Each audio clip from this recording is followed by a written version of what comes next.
Now, from the Ford Sports Desk, KOMU 8 Sports. A top 20 ranking, an All-American, and a win against former rival Kansas.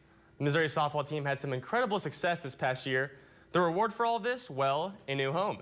Yesterday, the university's Board of Curators approved plans for a new stadium. As you can see from this map, it will be located just east of the Hearn Center. Athletic Director Mike Alden said the timeline for the completion of the new park will be about 2.5 to 3 years. Never in my lifetime have I ever seen a streak like this from the Royals. That's not an exaggeration. It's the first time Kansas City has won 10 games in a row in the last 20 years. Last night, Ned Yost's ball club was looking for number 11 against the Detroit Tigers. We pick it up in the top of the first. Royals strike first. Billy Butler's single makes it 1-0 early on. He and Aoki would lead the team with 2 hits on the day, but the KC offense went stagnant for the rest of the game. However, the defense was pretty solid. Check out this play from Eric Hosmer. He fields an easy ground ball, but then look at the hustle.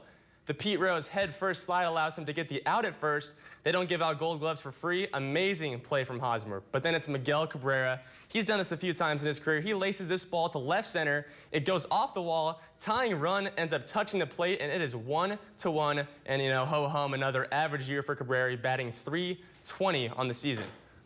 In the fourth, 2 outs now, and J.D. Martinez hits a fly ball to right field. And this thing just keeps carrying and carrying and carrying. Home run gives the Tigers the lead for good. 2-1 is your final. The streak ends at 10 games. KC starts a series with the Mariners tonight. The Cardinals, meanwhile, have lost 2 straight. They took on the Phillies last night in the top of the fourth. It's former MVP and St. Louis kid Ryan Howard. He hits a single up the middle. Philly takes a 1-0 lead, and Howard says, "I am not done yet," because 2 innings later, he steps to the plate and then widens the gap. He crushes this ball to left, and somehow it stays just fair. Make that a home run, 4-0 lead now for the Phillies. Cards were able to score 1, but it was not enough, as later, Matt Adams grounds out to end the game. St. Louis loses its 3rd in a row. Game 2 of the set is tonight.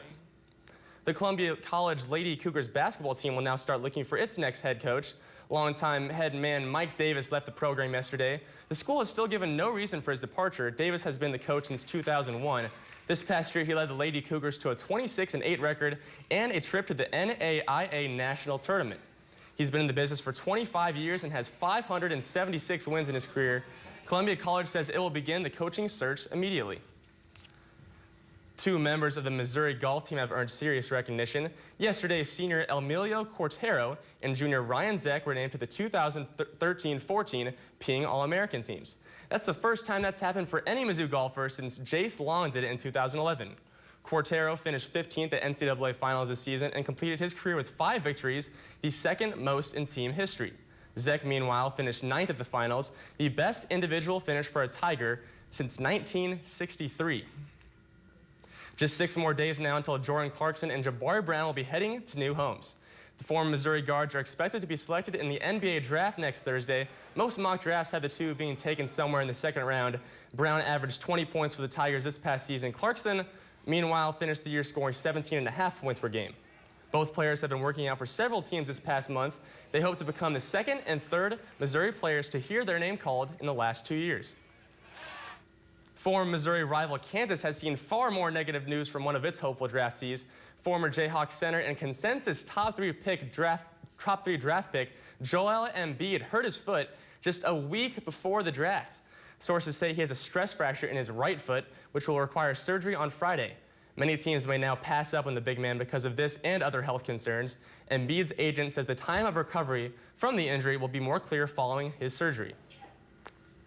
And guys, we're going to go back to the news desk. That is all for sports.